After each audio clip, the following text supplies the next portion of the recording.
Okay, so um, thank you everyone for attending this webinar and for giving me some time to talk about this important topic. I'm going to be talking about understanding female hormone imbalance, a better approach.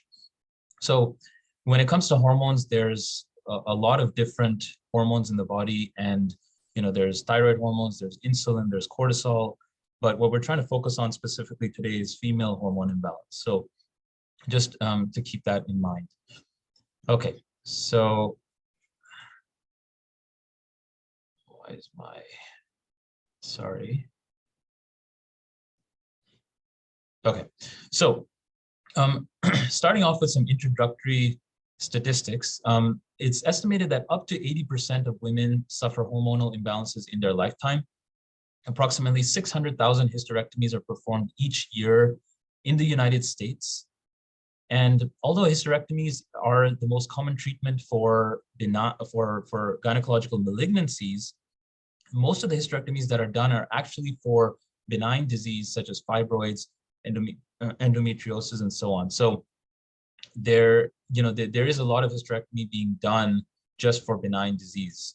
Now, the incidence of hysterectomies are much higher in the US, at about 5.4 per thousand women, as compared to about 3.7 per thousand in Italy, about 1.2 per thousand in Norway, and less in some other places. But it's certainly true that there is a higher amount of hysterectomies being done in the US. Okay, so what are some of the symptoms that someone with hormonal imbalance will have? So you can have irregular menstrual cycles, you can have heavy or reduced bleeding, you can have hot flashes, night sweats, you can have persistent weight gain, you can have PMS, premenstrual syndrome, pelvic pain, hair loss, fatigue, cold hands and feet, depression, amongst others. So important to keep these symptoms in mind. And when you take these symptoms to your physician or practitioner, you generally get the PNP model of care. That's a term that I use, that I coined, which it kind of describes most of the mainstream medicine out there, which is that you take your symptoms in, you often get a prescription or multiple prescriptions, and if those don't work, then you're recommended a procedure or different procedures. And I'm going to give an example of a case that demonstrates exactly this point. So this is a case that I actually saw someone just last week, a woman last week, who is a 37-year-old female with hormone-related symptoms that started in 2011, which included PMS, heavy bleeding, extreme fatigue, lightheadedness, headaches. She was prescribed oral contraceptive pills by her primary care physician, which she didn't tolerate well, but she took them on and off for about 5 years. Most recently, she took norethindrone, which is one name of one of them. And since the oral contraceptive pills did not work, last year her primary care physician recommended getting a hysterectomy done, so the PNP model. Prior to this, no hormone testing was done, no discussion about diet, lifestyle, any natural approaches that can be taken to relieve her symptoms. So in September 2021, she gets the procedure done, the hysterectomy, which was complicated by an accidental incision on the bladder. And that required her to have a catheter for 21 days after the procedure. She continues to have bladder spasms and needing to take oxybutynin to normalize her bladder function. She has PTSD from the procedure and its complications. Now, you can say to me that, this was just one complication amongst all these routine hysterectomies and routine procedures done every day. And that's a valid point. But the point that I'm trying to make is that why do we have all these women in their mid-30s, late 30s, early 40s that are having their uteruses removed, ovaries removed, when often a kind of a deeper, different approach isn't taken, a less radical approach is not taken prior to that. So there are definitely reasons in which you need to do hysterectomies, in cases of malignancies and so on. But the point is, why aren't we trying a different approach earlier on to try to prevent this procedure? So the caveat in her case, interestingly enough, is that her hormone symptoms didn't get any better, and that's what we're trying to work on right now. So that's the caveat with her. So going over a brief introduction on how hormones are made in our body. So hormones are synthesized from cholesterol, which is kind of the main compound that creates all these hormones. It will form pregnenolone and then, and then progesterone or 17-hydroxypregnenolone. So given that cholesterol is the originator of these hormones, it's important that that our cholesterol levels are not too low and not too compromised in that way. So 25% of the cholesterol that we need actually comes from the diet. So, there are instances when too low cholesterol, either dietarily or in the form of medications, can be harmful from a hormone perspective. So you have pregnenolone that forms progesterone or 17-hydroxypregnenolone. That 17-hydroxy goes on to form DHEA, which is a precursor to the androgens, testosterone being the main one, and then testosterone actually gets converted into estradiol, which is one of the estrogens. So when we say estrogen, we're basically talking about an umbrella term that includes different hormones, but it's more of a family of compounds of hormones as opposed to one specific structure. So they're generally comprised of estrone, which is E1, estradiol, which is E2, and the most common one, and estriol, which is E3, not in this picture. And these three make up what's known as estrogen, the category. And it's, there's a small molecular structure difference in each of these, but that small structure is what leads to a huge difference in their function in the body. So important to keep that in mind. And progesterone is a class of hormones in and of itself, but also it is one structure different from estrogen. So that's a bit on hormone synthesis. I will just briefly mention the menstrual cycle just to have our terminology. So menses begins on day one of menses is day one of bleeding. That starts about a 14-day, what we call follicular phase, in which the developing follicle is, the follicle is developing and slowly maturing to get ready for the egg to be released at around day 14. And this is called ovulation, and this is with a rise in FSH, follicle stimulating hormone, luteinizing hormone, LH. That generally results in a 1 degree increase in body temperature. So that's how you can tell if ovulation has taken place generally. And this follicle has, or this egg has been released from the follicle. The egg then goes in search of fertilization with the sperm, and the second half of the cycle, this follicle then becomes the corpus luteum, which secretes progesterone. And so progesterone is very low in the first half of the cycle, but starts to increase in the second half of the cycle, which is called the luteal phase, referring to the corpus luteum. So, and then estrogen levels peak much faster than the progesterone levels. If fertilization does take place, then the corpus luteum will remain intact, and the amount of progesterone is going to continue to increase higher and higher.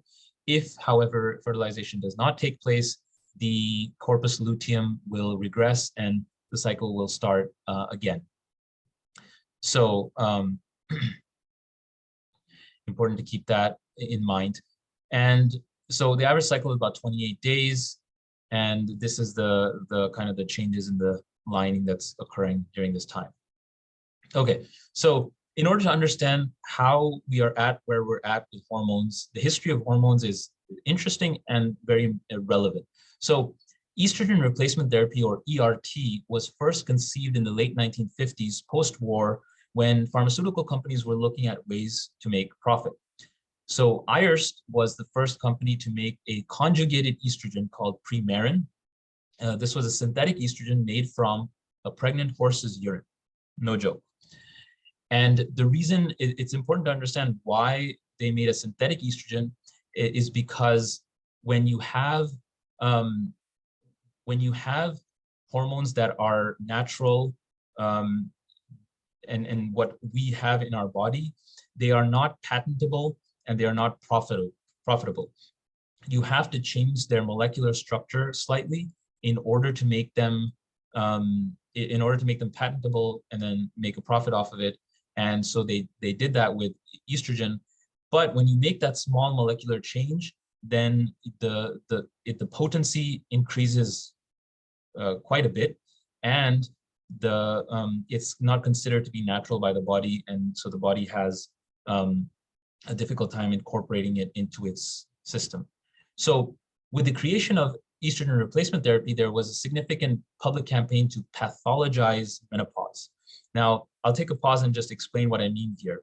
So in older cultures and in more agricultural cultures, menopause, the symptoms are not necessarily as severe as they are here in kind of modern day in the lives that women here live in. But when you have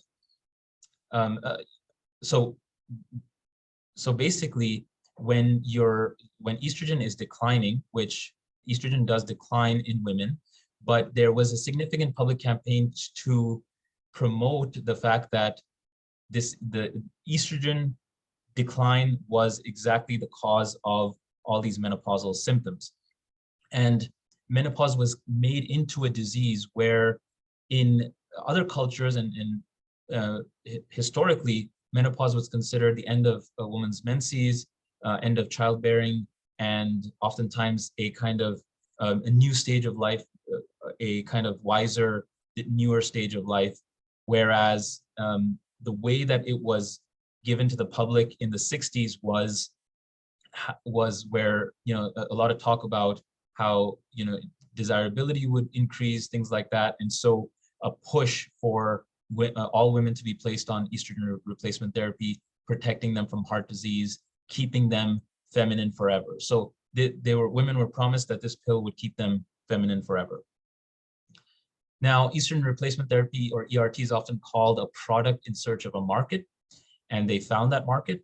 And in 1964, a Newsweek article was titled "No More Menopause," indicating how it became very popular in the public. But by 1975, these women on ERT were developing much higher rates of uterine cancer than those not taking it. And so there was a decline in the number of people that were then taking ERT. So the pharmaceutical companies quickly changed ERT to hormone replacement therapy, or HRT, which now contained the addition of progestins. Now, progestins, just like synthetic estrogens, they are synthetic progesterone, so they shouldn't be confused with natural progesterone. So they're progestins, and again, not natural in the body, have potential side effects, and generally not good to take from a disease perspective. But these were added on to hormone replacement therapy as the thought was that, okay, unopposed estrogen is causing all these uterine cancers. Let's add in progestins, problem is going to be solved. And an example of that is Prempro, which was one of the early estrogen progestin combination. Then the bombshell came in 2002 when the Women's Health Initiative was done, which actually showed that the rates of invasive breast cancer, heart disease, and strokes was higher than those using HRT than those not using HRT. So the Women's Health Initiative was done because we have an aging population, and they wanted to look at the health of women from all angles, and they figured that a lot of their knowledge on HRT would be vindicated with this thought that it improves heart disease, it decreases the risk of breast cancer, and so on. And in fact, the exact opposite happened, and the study actually had to be stopped, this arm of the study, earlier than expected due to these significant findings. Almost overnight, women stopped taking HRT. Many doctors became hesitant to prescribe it, and then estrogen became labeled as kind of cancer-causing, and the trust in hormone replacement therapy was eroded, and it still continues to be eroded now. Ayers, the company, they had already profited billions of dollars by this time. Later, they were sued multiple times due to these results and had to pay quite a bit of money. So It's important to understand that background of hormone replacement therapy, where it came from, and then get to where we are right now. So we now live in a world that is surrounded by xenobiotics and xenoestrogens, and we are constantly bombarded with these substances day and night. Xenoestrogens is a term for substances outside the body that have a hormone-like or estrogen-like effect on the body. So, and all these xenobiotics are petrochemically based, meaning they're derived from petroleum oil, and it just, we live in a highly petrochemical world. So these substances have certainly improved our quality of life, but the pollution it's added to the air, water, soil, and our bodies is very significant. And these xenoestrogens are fat soluble and non-biodegradable, which means that they easily pass through the skin and sit in fatty tissues and don't break down over a period of time. So what are some of these common sources of xenoestrogens? They're listed here. As I mentioned, petrochemically derived pesticides, herbicides, fungicides, car exhaust, solvents, adhesives, emulsifiers, wax that we find in our cosmetics, dry cleaning chemicals, all plastics, a significant source of xenoestrogens. We have industrial waste. We have meat from livestock that are fed estrogenic drugs. We have oral contraceptive pills and hormone replacement therapy that women take. So both men and women are constantly bombarded by these xenoestrogens, and is causing much of the problem. So I have a slide here about testing. So it's important we take our patients and test their levels so that we get a good idea of what's going on. My belief is that blood testing is better than saliva or urine testing, generally speaking, for hormone levels. Different practitioners may have different opinions on saliva or urine. There's validity in all of them, but generally my approach is blood testing. In checking estradiol levels, it varies significantly during a cycle, so sometimes it's hard to gauge exactly what the right level should be, but knowing where in the cycle, someone is would give an idea of what it should be, and you can always tell if the levels are too high. And for postmenopausal women, around 50, a level around 50 is optimal. Progesterone is another one that I check frequently in patients. That is mostly done on day 18 to 21 of the cycle, because as I mentioned previously in that slide, that's when progesterone peaks, and you want to aim for a progesterone level of 15 to 20 nanograms per milliliter on that day.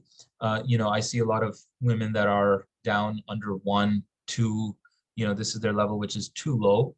And so, progesterone levels decline with age. So after the age of 35, progesterone levels will continue to decline. And oftentimes this is what's causing this imbalance of too much estrogen, too little progesterone. It's what's causing the hormone imbalance for women, for premenopausal women, where with PMS and all of these other symptoms that we're going to go into, and then for menopausal women, that can be the case as well. And then testosterone is important not to forget. So testosterone levels should be checked in women as well. They are certainly not going to be as high as men, but a level of 30 to 90 nanograms per deciliter. Lab reference ranges are going to give you somewhat lower, but probably somewhere around that, depending on your muscular build, that is going to be an important level to stay within. And a free level, so testosterone, to understand that testosterone is bound to a protein, and most of it, and some of it is free, which is the amount that's biochemically active. And that free testosterone it's important to check that as well, the total and the free. So you know that if too much testosterone is bound to a protein or not. So those levels are 1.1 to 2.2 roughly on blood. So when we look at estrogen, we can look at deficiency on one side, we could look at an increase on the other side. So when it comes to estrogen deficiency, and just to lay out that estrogen excess is what we're seeing more of, primarily because of all the factors we mentioned before: xenoestrogens, oral contraceptive pills, even hormone replacement therapy. And so that's that estrogen dominance or too much estrogen is primarily the problem, but certainly low estrogen can also happen. And those symptoms of low estrogen are poor memory, depression, emotional fragility, wrinkles, hot flashes, night sweats, bladder infections, vaginal dryness, low libido. Whereas estrogen excess can lead to heavy bleeding, water retention, rapid weight gain, increase in breast size, fibroids, endometriosis, migraines. Again, migraines is a common, cyclic migraines is a common thing that women go through where they have migraines with their periods. So oftentimes too much estrogen, too little progesterone is the causative factor with those types of migraines. Mood swings, brain fog, and gallbladder problems because excess estrogen impairs gallbladder function as well. So before getting into the treatment of estrogen, the deficiency in excess, I just wanted to mention a few points on nutrition for healthy hormones. And when we talk about nutrition, there's no one diet that you can apply that's great for hormones, or no quick fix. But the point is that if you have high amounts of sugars, refined carbohydrates, they are going to generally deposit into fat cells. Fat cells are basically estrogen factories where they increase estrogen levels. Then when you have increased estrogen levels, you're going to have further weight gain. So it's almost like a cycle that keeps repeating. And so it's important to reduce sugars, refined carbohydrates as much as possible. Want to have a healthy amount of good fats from sources like olive oil, avocados, etc., which we talked about in the earlier slides, because cholesterol is the main source of hormone production. So we want to avoid more inflammatory oils such as hydrogenated oils and other bad fats. Important to consume a modest amount of, again, this is a general diet, fresh, whole, organic, unprocessed foods. These are going to contain your vitamins, minerals, fiber, other nutrients, because every step in that hormone synthesis and hormone pathway requires cofactors. These are oftentimes vitamins, minerals, and if you don't have that, you can have dysfunction with your hormone levels. And drinking plenty of clean water is important. Now, looking at treatment specifically of estrogen, we can look at a deficiency on the left and excess on the right. So, again, we talked about how we can use different modalities before going to the PNP model, the prescription and procedure model. So on lifestyle, we have deficiency, which there's in deficiency can be helped by acupuncture, avoiding overtraining, because increased exercise actually tends to reduce estrogen levels, so avoiding too much and overtraining. When you talk about supplements or nutraceuticals, pomegranate seed oil has been shown to improve levels, vitamin E, magnesium, and then they are what we call bioidentical hormones. So we talked about synthetic estrogens earlier on. Bioidentical estrogens or bioidentical hormones are what we naturally have in our body, so the exact same composition. These are generally, you can find these at a compounding pharmacy as opposed to regular pharmacy. And so estradiol, the main estrogen, can be basically taken in the form of patch, cream, vaginally even. There are many ways to take estrogens. We can generally start with a lower dose of 0.25 milligrams. And then, every person is different. We start at a lower dose and then you can titrate up as you need. But again, most of what I see is more to the estrogen excess and progesterone deficiency. But when needed, we can use these bioidentical estrogens as estradiol as well. Excess estrogens, we want to reduce alcohol, cut caffeine, avoid xenoestrogens is a big one, plastics and all the things mentioned above. Regular exercise, because those improves estrogen levels, and even sleeping earlier, because that will regulate your melatonin levels, improve your melatonin levels, which melatonin is actually shown to decrease and regulate estrogen levels as well. So a few factors there on lifestyle. And then supplements wise, there is a supplement called diindolylmethane, DIM.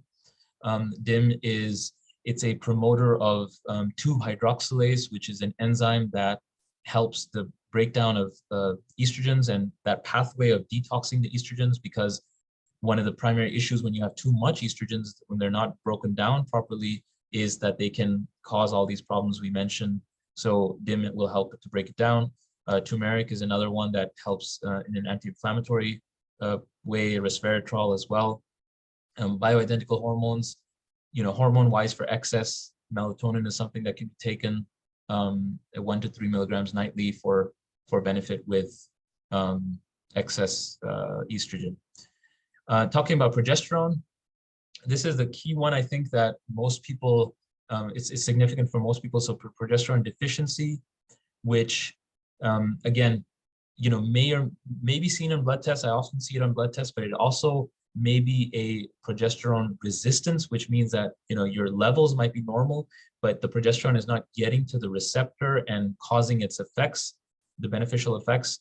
And so we'll discuss that shortly, but you can have PMS, which is often related to progesterone, cyclical headaches, as I mentioned, painful swollen breasts, irregular cycles, heavy cycles, ovarian cysts, and disrupted sleep. So for someone with insomnia and sleep problems and hormone-related problems, natural progesterone can be a great solution for them.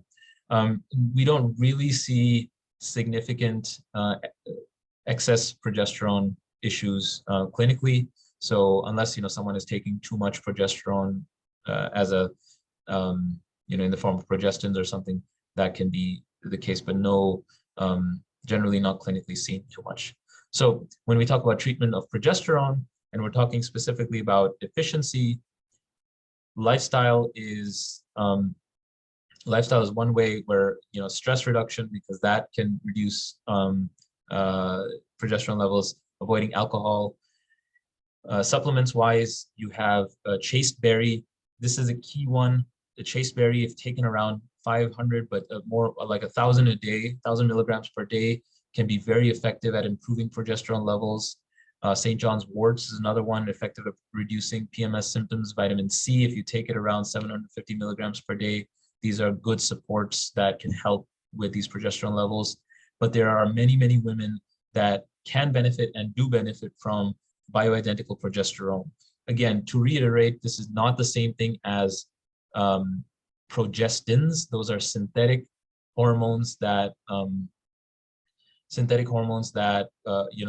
that have many side effects. These are, when we refer to progesterone, we're talking about compounded progesterone at a compounding pharmacy in the form of cream or even orally, but usually cream works and it's well absorbed. So ideally taking about 20 milligrams rubbed onto the skin, where you can do it on your wrists, inner thighs, and it gets absorbed pretty well.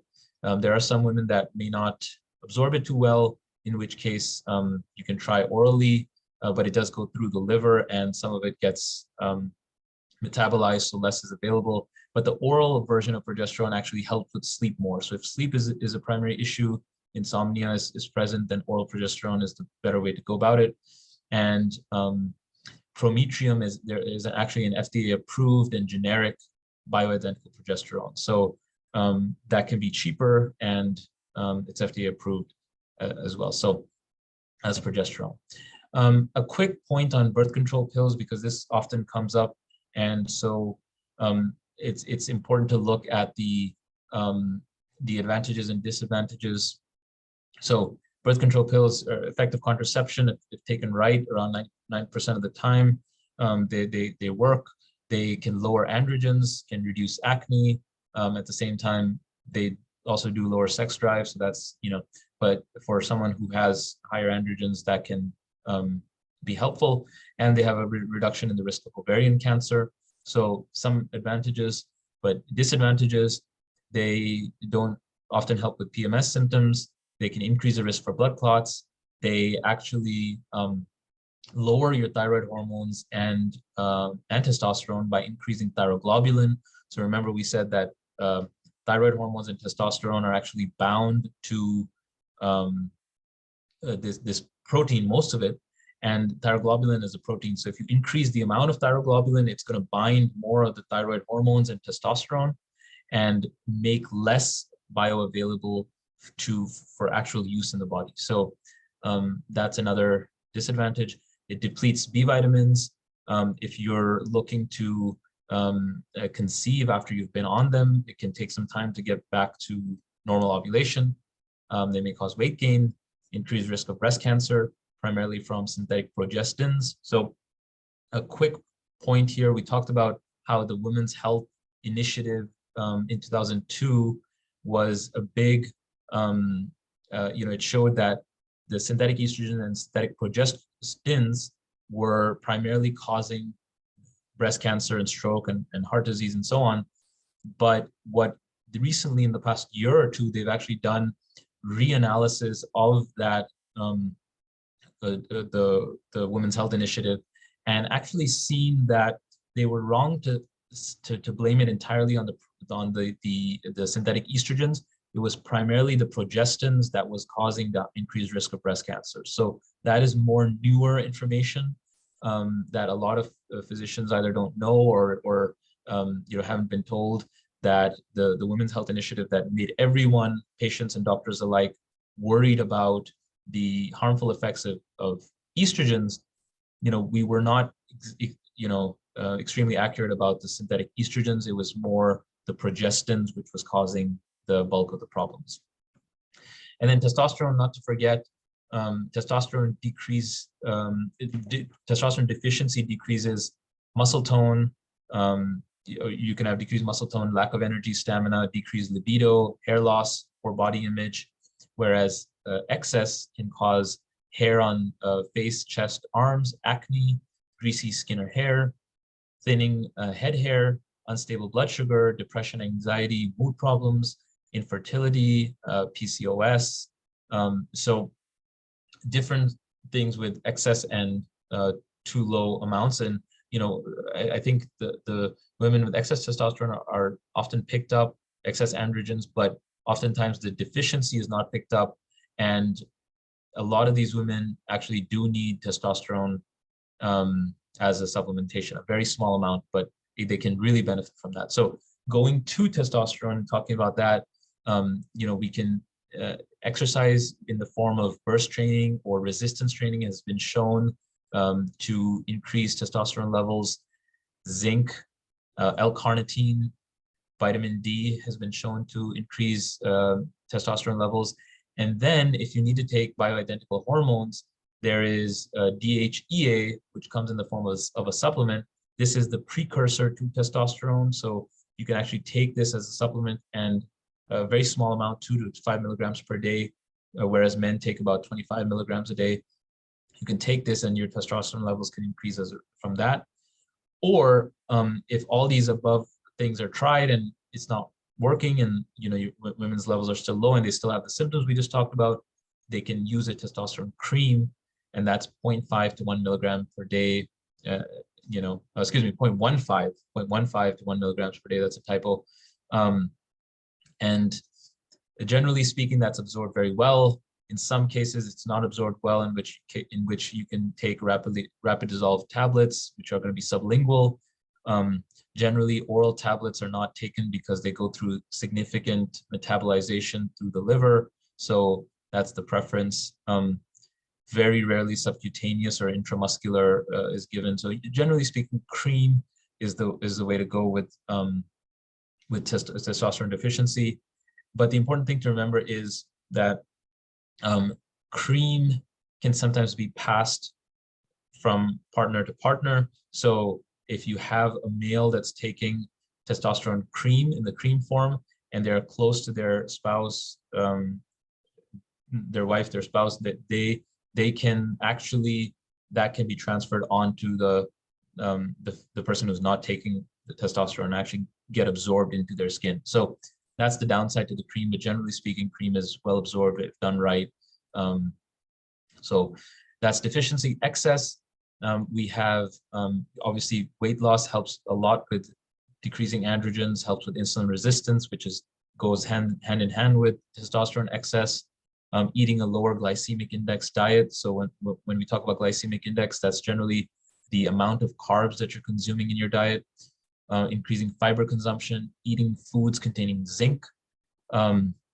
Yoga has been shown to improve, be more effective in PCOS patients as compared to other forms of exercise, specifically yoga. Acupuncture is another one. And when you come to more trying to sensitize insulin and working on insulin resistance, then there's chromium, inositol, vitamin D, cinnamon, saw palmetto. These are ones that are the supplements, herbs that can help with improving insulin levels and decreasing resistance. And with hormones, you just have to be very careful that you're not excessive in testosterone supplementation, which is a significant problem now with a lot of these testosterone clinics open that are both for men, women, that are giving testosterone even in the form of pellets and stuff, and not monitoring levels very closely. And then you can see women with very high levels if they're not carefully controlled, and that can cause problems as well. So last slide, I just wanted to add a thing about new paradigm. So when we talk about synthetic estrogens, progestins, such as those in oral contraceptive pills, HRTs, and then what I talked about, xenoestrogens that are all around us, the way that they're affecting us is that they're affecting the receptors for these hormones, meaning that they're going to the receptor where estrogen and progesterone and testosterone are supposed to work, and they're affecting those and that activity, receptor activity. They can increase that activity or they can block that activity, but the receptor is where they're blocking the causing the problem. And so even if you're taking, you're doing what we just talked about, the estrogen levels and your estrogen supplementation, progesterone, and so on, if your receptor function is not good, then you're continue to have a problem.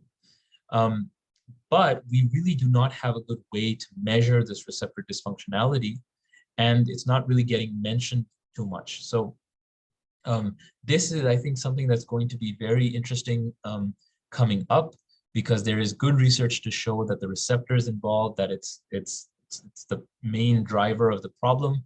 So if you can work on detoxing the receptor and improving the receptor function, then your natural hormone levels can, or without even taking hormones, your body can respond well to the hormones you already have.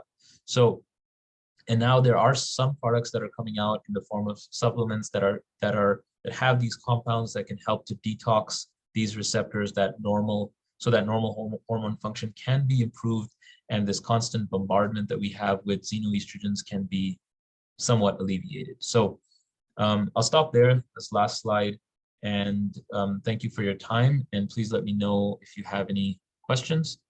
And yeah, so thank you. Sorry, could you repeat how you could detox those receptors? Oh yeah, so there are, let me just go. There are some new products that are coming out now that are that have different compounds, nutritional compounds, but minerals, things like that, that if you take in the right amounts, and these are the products that are coming out, that they can actually help to detox that receptor. So it's essentially with a supplement, like a medication, except it's not a pharmaceutical, it's a supplement. So they can help with that detoxing. Thank you, very nice.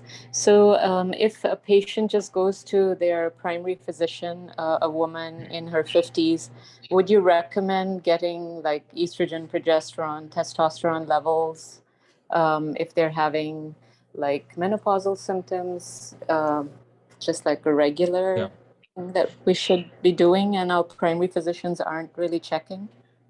Yeah, so definitely recommend to all women having these symptoms, whether they're in their mid-20s or they're in their 50s, to have levels checked.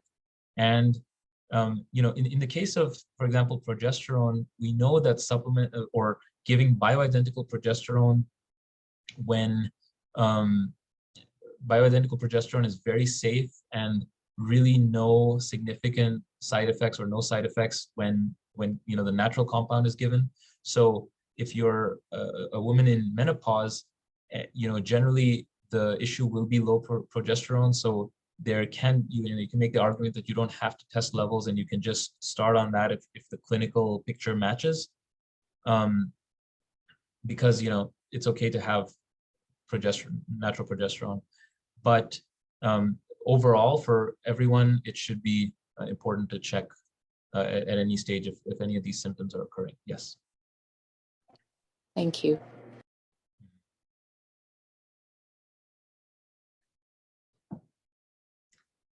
Any other comments, questions? Let me see the chat.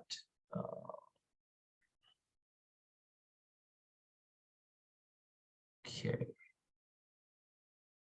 Okay. Okay. Anything else anyone has before we head off? No. I think that was really good. Thank you. So helpful. Okay, no problem. Thank you very much. So, I have a question. So yes.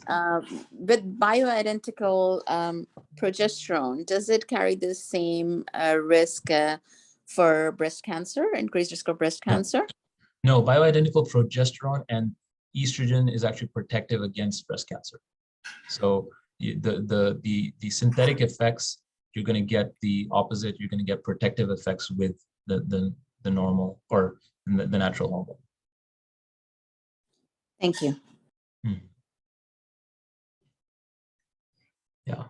Okay. So thank you again, everyone. And I will send a recording of this. Yeah, thanks again. Yes, please. We need the recording. Thank you. Okay. Let me just stop recording.